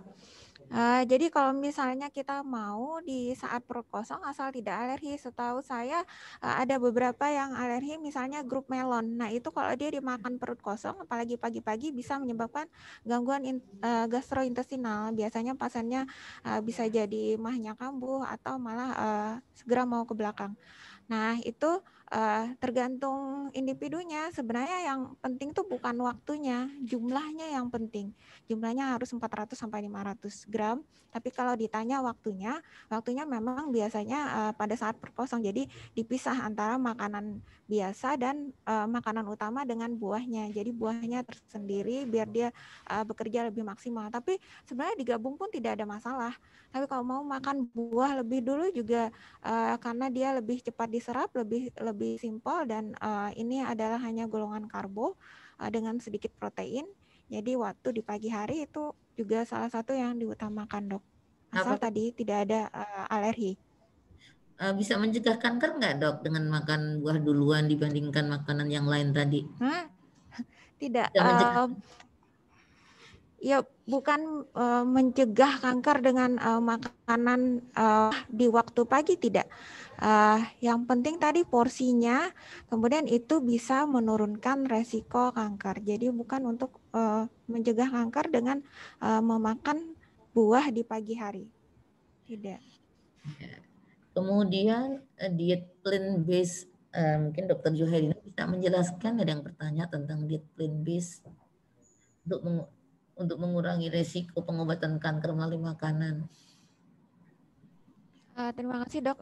Kalau plant based maksudnya kan dari tanaman. Ini biasanya grup vegan. Saat ini memang vegan sedang happening dan saya juga anjurkan kalau memang bisa tuh pakai vegan, tidak ada masalah. Juga dia lebih meningkatkan imunitas. Hanya saja vegan murni kalau dia misalnya berpotensi untuk kekurangan vitamin B12 terutama pasien-pasien dengan kanker daerah kolon. Nah itu kan karena sudah ada gangguan dalam penyerapan B12 atau pasien-pasien dengan kanker gaster itu sebaiknya harus juga ada konsumsi B12 dari luar. Vegan ini salah satu yang direkomendasikan saat ini untuk diet karena dia aman, hampir tidak ada toksik di dalamnya kecuali pestisida. Nah pestisida kita bisa siasatinya dengan membersihkannya dulu, entah itu dengan air mengalir atau dengan perendaman dengan cuka. Ya, ini dok. Sekalian menjawab tadi yang komposisi makanan vegetarian ya dok ya, jadi satu pekerjaan, dua pertanyaan terjawab. Kemudian ada penyintas kanker dengan ini dari Ibu Yuni Juari ya, tinggi badan 158, beratnya 51, 52, ideal nggak ya dok ya? Kemudian berapa tadi dok?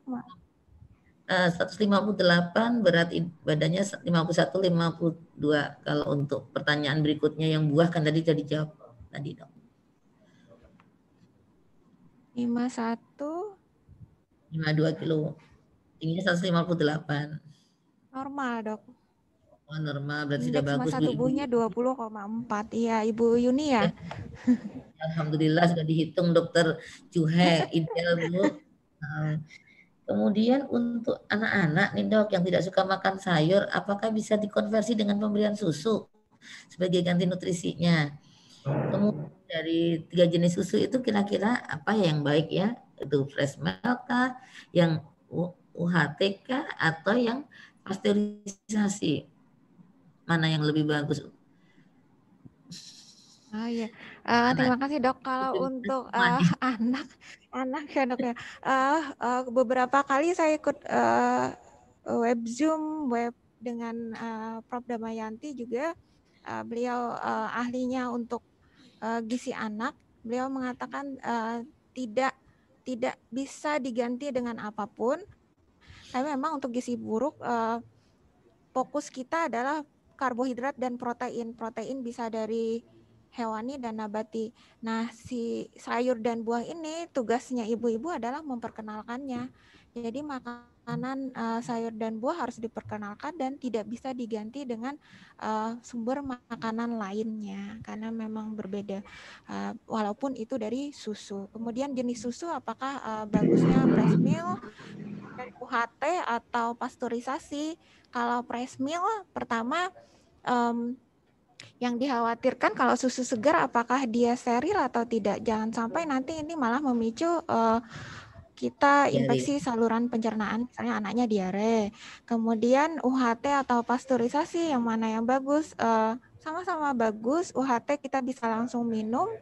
Ya, pasteurisasi biasanya walaupun dikatakan pasteurisasi ada zat gizi yang akan menurun, tapi dari produsen susunya kita biasanya sudah ditetapkan standarnya ya dok ya, jadi akan diportifikasi juga sesuai dengan kebutuhan anaknya. Jadi tergantung ibu-ibu atau ibu-ibu yang mau menyiapkannya. Kalau misalnya mau bepergian boleh pakai UHT, kalau misalnya di rumah boleh juga pakai susu pasteurisasi. Oke. Masih ada beberapa pertanyaan dokter Juhai. Yang satu, diet apa untuk pasien dengan osteosarkom? Dan apakah diet ketogenik ini bisa mengendalikan kanker? Jadi mungkin bisa satu penjelasan dok. Kali ya dok ya. Ini ketogenik saat ini juga salah satu diet yang populer. Dia bukan diet yang tiba-tiba muncul, dia sudah lama, termasuk juga intermittent fasting atau puasa selang-seling. Osteosarkom, saya jawab sekalian, osteosarkom salah satu yang dianjurkan dengan ketogenic diet. Jadi ketogenic diet itu dulu adalah diet untuk terapi yang saat ini menjadi lifestyle. Bahkan sekarang American Diabetic Association tahun 2019 juga menyarankan untuk karbonya lebih turun walaupun tidak sampai ke ketogenic diet. Ketogenic diet itu agak sulit kalau kita terapkan di kehidupan sehari-hari karena dia akan menekan karbo sampai 10%. Di banyak penelitian malah ketogenic diet ini efektif memang pada kanker-kanker tulang atau kanker otak. Nah, saya sebenarnya juga menganjurkan ketogenic diet kalau memang pasiennya tidak ada masalah dengan appetite dan juga pencernaannya. Karena kalau ketogenic diet karena dia terlalu tinggi lemak dan kita harus komposisi lemaknya yang sehat. Jadi sebaiknya pertama harus konsultasi ke dokter dulu atau ke ahli gizi juga bisa. Nah, kita akan cek juga laboratoriumnya bagaimana fungsi hati dan ginjalnya. Bilirubin, profil lipid juga, kemudian baru kita bisa terapkan dan bagaimana ketersediaan makanannya di rumah. Jadi kita akan terapkan bertahap. Di sini pun di protokolnya American Society Kanker tadi, kita juga di situ dilihat tadi bahwa karbo sederhananya hampir karena yang juga sejalan dengan ketogenic diet. Jadi dia karbonya walaupun masih di 45 sampai 65, tapi dia sudah sebutkan itu mengalami penurunan dan harus dengan karbo kompleks begitu dok. Jadi saya sependapat untuk ketogenik atau intermittent fasting, tapi tetap kita harus pilih ketogeniknya yang bagaimana karena saat ini yang beredar agak banyak, terutama kalau misalnya yang saya tidak setuju adalah pemilihan lemak yang sembarangan. Jadi lemak tetap harus lemak sehat dan kita harus pantau bagaimana dengan profil laboratorium laboratoriumnya, bagaimana respon dari liver, ginjal, karena itu semua akan masuk ke dalam tubuh kita. Gitu, Dok. Ya, bagaimana dengan konsumsi susu, red meat, dan gula, Dok, untuk termasuk juga asam basa pada pasien-pasien kanker? Nah, kalau misalnya tadi red meat tadi kita sudah sepakat ya, dibatasi maksimal 3 kali dalam seminggu. Kemudian masalah susu, yang harus kita perhatikan dari susu adalah apakah terutama untuk penderita, lagi-lagi penderita kanker pada saluran cerna, apakah ini akan mengakibatkan alergi atau tidak. Itu bisa dikonsumsi kalau memang kita perlukan. Misal begini, susu itu saat ini fungsinya adalah pelengkap, jadi dia bukan seperti dulu kalau kita bilang susu makanan kita menjadi sempurna, tidak. Susu adalah pelengkap. Jadi kalau misalnya kita merasa bahwa makanan kita tidak bisa dipenuhi dari makanan alami yang kita masak harian di rumah, misalnya kita ada sariawan atau misalnya ada kesulitan dalam menelan, misalnya pada kanker nasofaring. Nah, itu boleh ditambahkan susu untuk sementara sampai memang terjadi perbaikan dari asupan makannya melalui asupan makan yang diolah sendiri dari rumah. Jadi kita bisa tambahkan susunya. Oke, terima kasih. Beralih ke Dokter Haryadi nih, Dok. Apakah pemakaian pembalut ini bisa mengakibatkan kanker CA serviks, Dok? Ya, sekali lagi kanker serviks sampai hari ini teoritis 99% penyebabnya adalah virus HPV. Jadi kalau kita tanya pembalut sekarang ini banyak iklannya macam-macam. Ada pembalut antibakteri, anti kanker. Yang jadi masalah, apakah pembalut itu juga sampai ke dalam? Sementara serviks itu bisa 8-9 cm dari permukaan vagina di luar begitu. Jadi cukup jauh dan di vagina itu ada asam vagina yang menyulitkan sebenarnya hidup human papillomavirus itu sendiri. Jadi kalau ditanya pembalut apakah bisa mencegah, dengan catatan bahwa kalau pembalut itu bersih, berarti ini diiming-iming dengan market yang ini murah. Yang saya tidak tahu itu dia ada virusnya atau tidak. Kalau pembalutnya nggak ada hubungan sama sekali. Tapi kalau ditanya apakah dia virus bisa masuk lewat pembalut, kecuali orang daya tahan tubuh lemah dan melewati asam vagina saja, secara teoritis kita berbicara sulit sekali. Dan akhirnya saya menjawab, rasanya tidak mungkin jawaban itu, pernyataan itu. Jadi jauh dari cerita itu. Mau merek apapun, mau tebel kayak mau bersayap kayak apa aja di masyarakat, itu tidak rasional cara berpikirnya. Karena tetap dia masuk ke dalam itu yang ditakutkan bagaimana kebersihan, keputihan yang ada sampai ke dalam, bagaimana melakukan kebersihan terhadap alat privasi. Sebagian kasus merasa ada keputihan, tangan dibersihkan sampai ke dalam, kukunya panjang atau tidak. Bila dia merobek permukaan mulut rahim, itu yang beresiko. Hubungan seksual bersih. Artinya semua hal yang memungkinkan masuknya kuman ke dalam, itulah yang beresiko. Jadi kalau ditanya pembalut, saya kira tidak begitu rasional kita berpikirnya. Saya kira begitu, Dok. Ya, terima kasih Dokter Haryadi. Satu pertanyaan terakhir untuk Dokter Juhairina tentang ya Dokter Juhairina. Tadi katakan jus rainbow. Ada yang bertanya kalau mix jus kayak apa, Dok? Apakah itu lebih baik kalau kita pakai jus yang satu-satu nih, Dok? Maaf Dok, kurang kedengaran, gimana tadi Dok? Untuk mix jus, apakah itu lebih baik dibandingkan jus yang sendiri? Kemudian kan juga kadang-kadang kita makanan segar tadi kan tidak diolah, tidak dimasak. Resiko infeksinya bagaimana? Ini pertanyaan ini, Dok. Baik dok, kalau untuk mix juice tidak ada masalah sebenarnya, kecuali kalau misalnya memang kita ada gangguan pada pengelolaan gula darahnya, contohnya ada pada orang kencing manis, ya kita memang harus atur berapa jumlah dari porsi buah yang akan kita masukkan ke dalam jusnya. Tapi kalau misalnya tidak ada keluhan itu boleh dilakukan mix juice karena kita maunya tadi dok, kita mau ada rainbow atau keberagaman sehingga kita bisa dapatkan berbagai zat fitonutrien dan antioksidan yang ada di dalam buah yang memang berbeda warna juga ada berbeda kandungan yang lebih tingginya. Kemudian masalah apakah segar itu nanti bisa terjadi resiko infeksi. Ada beberapa memang sayur yang kita tidak bisa konsumsi secara mentah. Contohnya brokoli kita harus rebus dulu sebentar.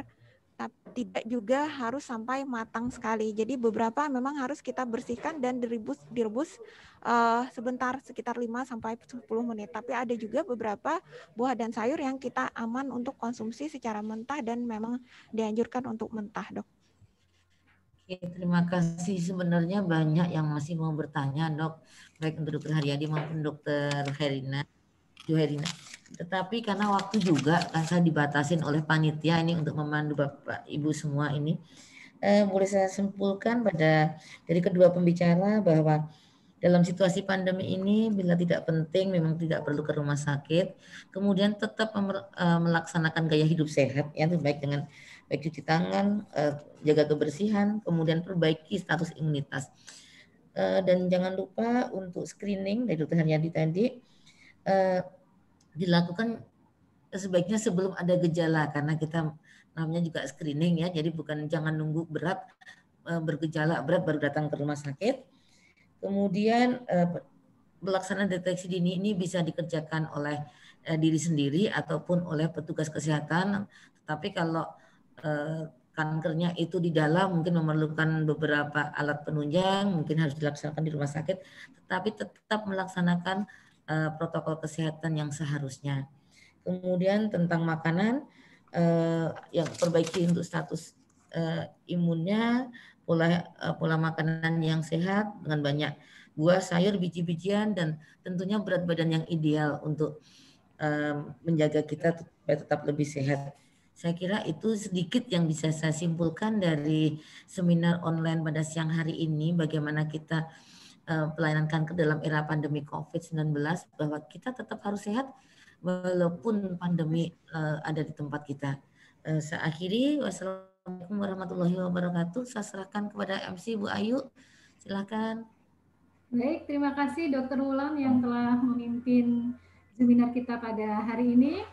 Terima kasih juga kepada Dr. Haryadi dan Dr. Juhairina atas pemaparan materi yang sangat luar biasa ya dokter.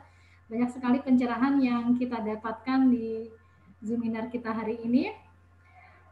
Sekali lagi saya sampaikan kepada seluruh peserta agar jangan meninggalkan dulu ruang Zoom kita karena nanti di akhir acara kita akan umumkan door prize untuk peserta yang terpilih.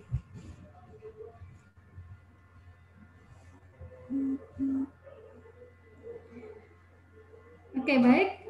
Mungkin sebelum acara kita tutup, akan kita lakukan foto bersama terlebih dahulu. Kepada seluruh peserta, kami mohon untuk mengaktifkan videonya.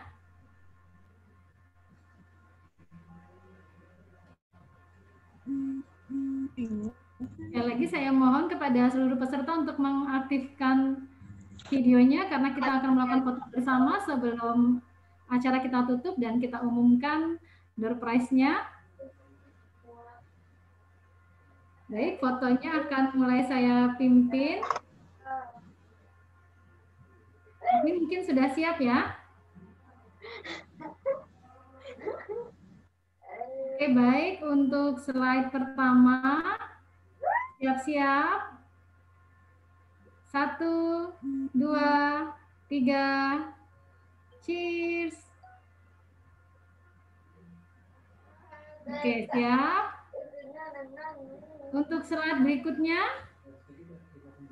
ya kepada peserta yang belum membuka videonya, mohon dibuka terlebih dahulu. Baik, untuk slide kedua, saya hitung. 1, 2, 3. Senyumnya.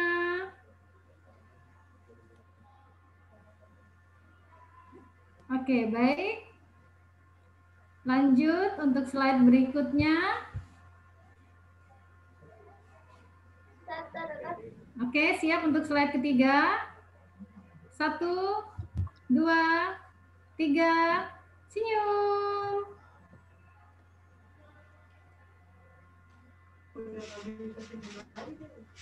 Oke, siap.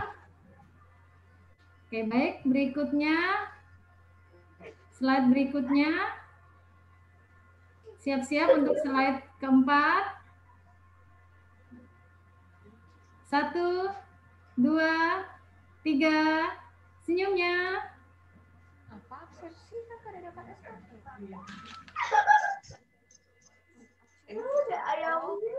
Oke, baik. Slide berikutnya. Wah, ini ternyata banyak sekali pesertanya ya. Oke, baik. Siap-siap untuk slide berikutnya. Slide yang kelima ini ya.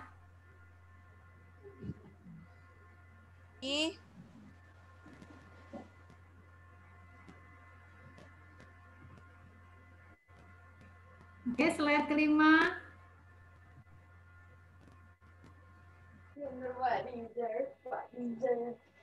Satu, 2,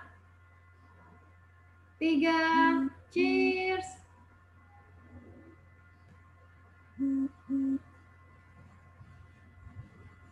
Oke, baik. Slide selanjutnya. Ya, ini sudah terbuka semua. Baik, siap-siap. Slide berikutnya. 1, 2, 3. Oke, baik. Slide berikutnya.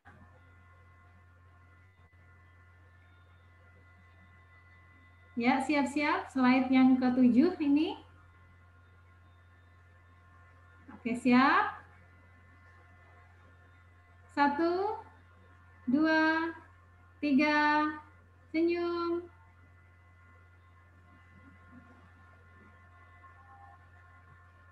Oke, baik. Lanjut.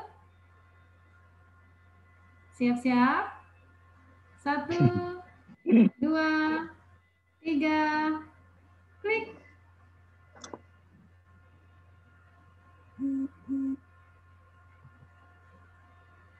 Lanjut slide berikutnya. Dokter Gali kok nggak ada fotonya? Oke, siap-siap slide berikutnya. Ya, siap. 1, 2, 3, cheers. Oke, baik, lanjut. Slide yang ini siap-siap. 1, 2, 3. Oke, sip.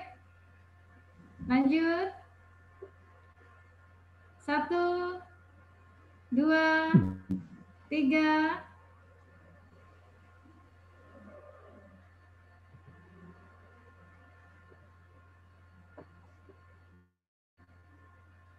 Oke, berikutnya.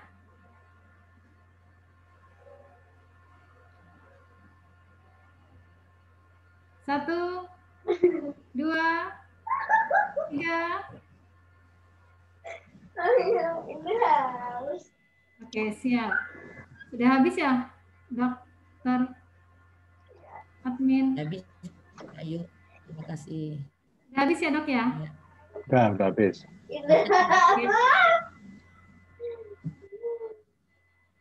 Baik, selanjutnya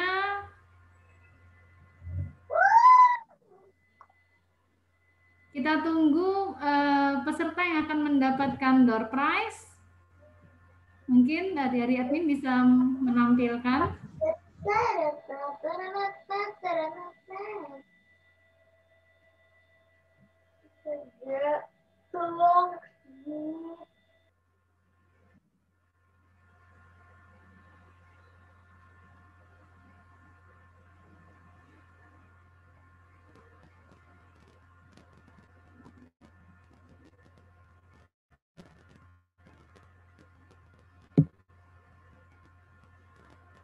tunggu sebentar, masih mau ditampilkan dulu. Baik. Mbak Ayu, ini penutupan dulu dari Dr. Among. Oke, baik. Baik, siap.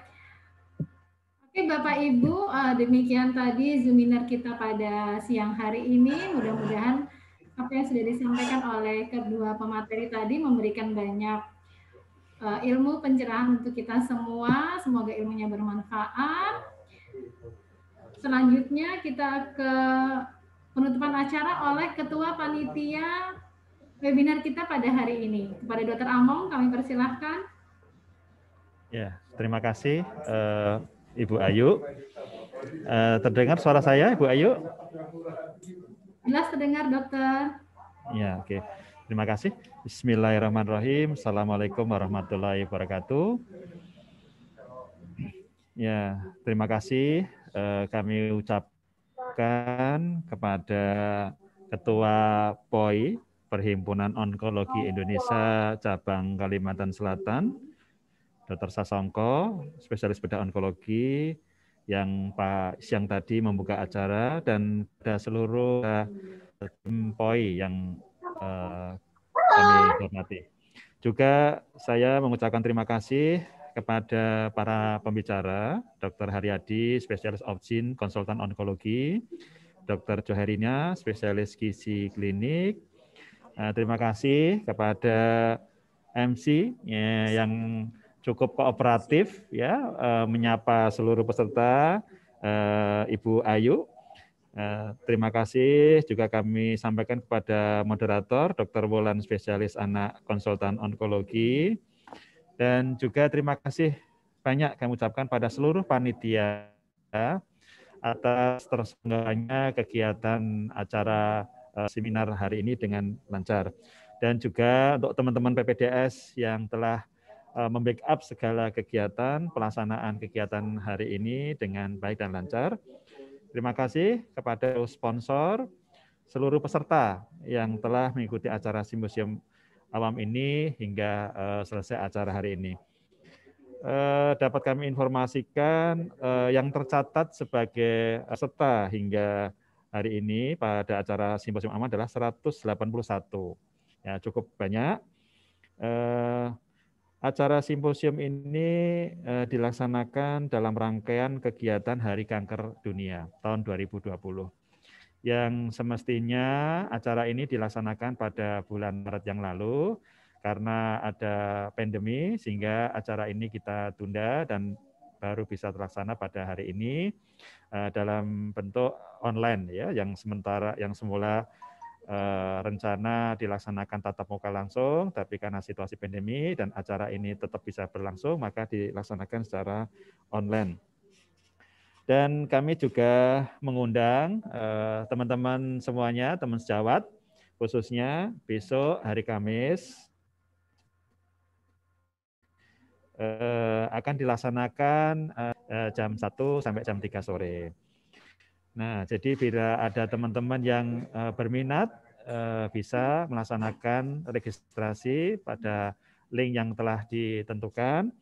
Kemudian besok acaranya ada sertifikat, kemudian juga ada door prize juga, dan ada absensi. Untuk acara tema besok yaitu tentang pelayanan kanker dalam era pandemi COVID-19. Ya. Terima kasih kepada semua pihak yang telah melaksanakan kegiatan acara hari ini. Semoga acara simposium ini bisa bermanfaat untuk semua. Terima kasih atas segala perhatian teman semuanya. Bila dalam kegiatan acara ini ada hal-hal yang kurang berkenan, kami dari panitia, seluruh panitia menyampaikan permohonan maaf yang sebesar-besarnya. Dari kami, mungkin kami tutup acara ini. Terima kasih. Wassalamualaikum warahmatullahi wabarakatuh. Kami kembalikan kepada MC, silakan Bu Ayu. Terima kasih. Baik, terima kasih Dr. Among. Kepada seluruh peserta, kami sampaikan kembali bahwa materi dari kedua pembicara tadi dapat di-download di kolom chat.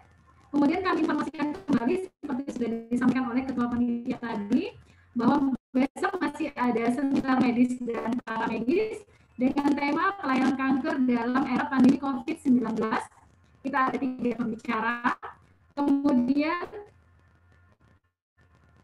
mulai pada jam 13 sampai jam 15 waktu Indonesia Tengah. Untuk link registrasinya mungkin bisa ditampilkan oleh admin ya. Kemudian untuk acara besok, bagi yang tidak bisa masuk di ruang Zoom, juga disediakan link untuk YouTube-nya. Ada di bit.ly/utup POI. Baik, terima kasih. Berikutnya mungkin kita bisa mengumumkan peserta yang mendapatkan door prize pada hari ini. Silahkan.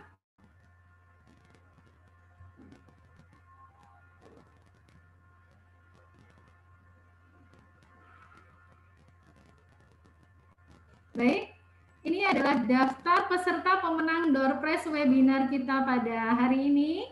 Yang pertama adalah Ibu Megawati, selamat pada Ibu Megawati.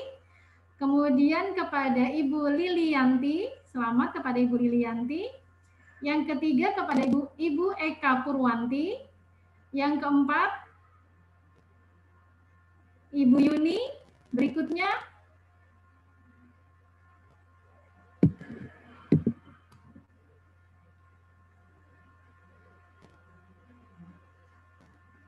maaf dok, slide-nya.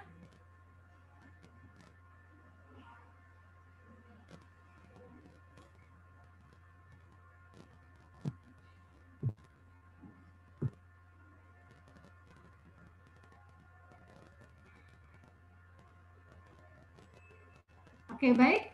Kami ulangi lagi untuk peserta yang beruntung mendapatkan door prize pada webinar hari ini. Yang pertama adalah Ibu Megawati, kemudian Lilianti, Eka Purwanti, Yuni, Lindawati, Srica, Dr. Lutna, Hidayat, Doli, dan Lasmi. Kepada nama-nama yang saya sebutkan bisa memberikan nomor ponselnya atau nomor WA-nya kepada panitia melalui apa ini di registrasi mungkin ya dok ya.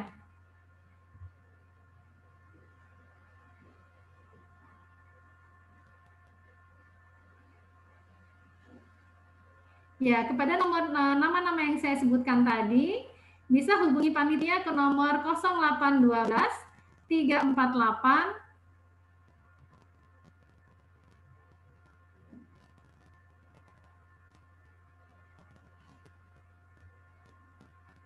0812 348 80060. Sekali lagi kepada para pemenang door prize bisa menghubungi di nomor yang saya sebutkan tadi.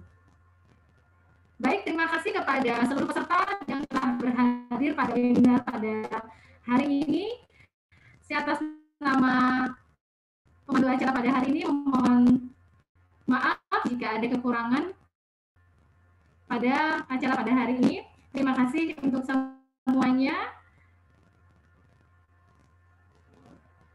Maaf dokter nih ada yang minta untuk diulang nomornya tadi dok. 0812 348 000060. Jadi untuk para pemenang door prize bisa hubungi panitia di nomor 0812 348 000060. Demikian, terima kasih.